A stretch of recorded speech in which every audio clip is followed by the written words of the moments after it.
আসসালামু আলাইকুম ওয়া রাহমাতুল্লাহি ওয়া বারাকাতুহু।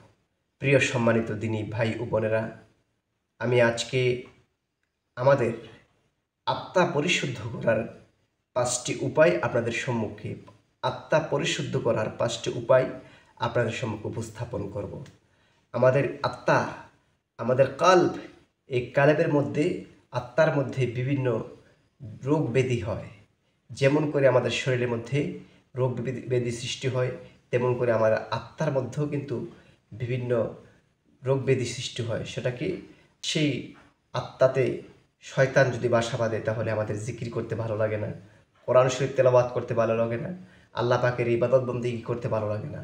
তাহলে কি এমন আমল, যে আমলটা করলে আমরা আত্মাকে পরিশুদ্ধ করতে পারবো?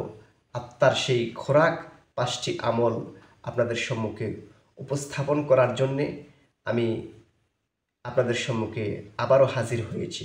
প্রিয় সম্মানিত দিনী ভাই ও বোনেরা, এর মধ্যে একটি একটি আত্মার খোরাক হচ্ছে, একটি আত্মার ওষুধ হচ্ছে, আপনি নিয়মিত সবসময় কোরআনুল কারীম তেলাওয়াত করবেন।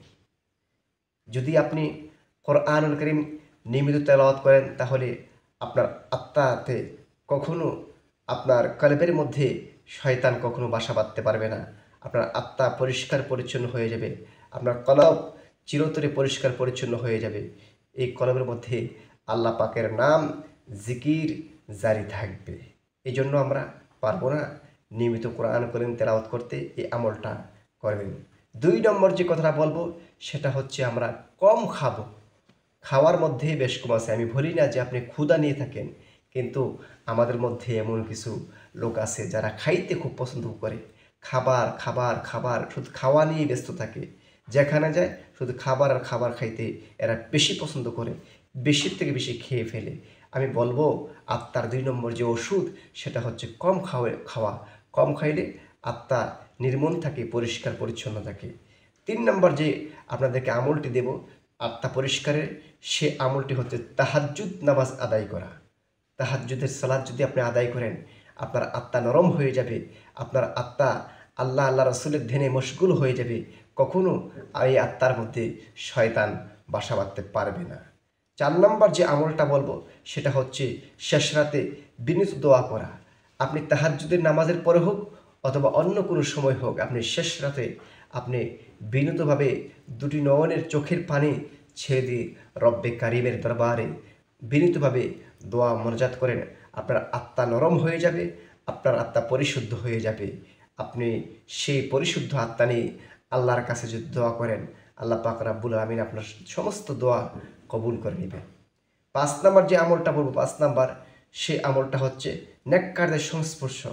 এই নেককার বান্দাদের যারা সংস্পর্শ হয়, নেককার ওলামা ইকরাম হতে পারে, পীর বুজুর্গ দিন হতে পারে, অথবা নেককার কোনো অলিয়া উলিয়া হতে পারে, তাদের সংস্পর্শে যদি আপনি থাকেন তাহলে আপনার আত্মা পরিশুদ্ধ হবে। এই আত্মার ওষুধ হচ্ছে এই ৫টি।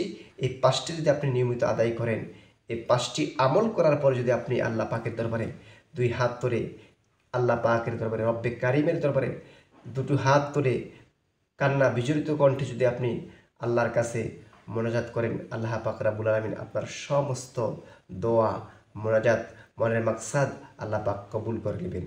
আল্লাহ পাক যেন এই আমলটি আমাদেরকে নিয়মিত করার তৌফিক দান করে। আল্লাহুম্মা আমিন।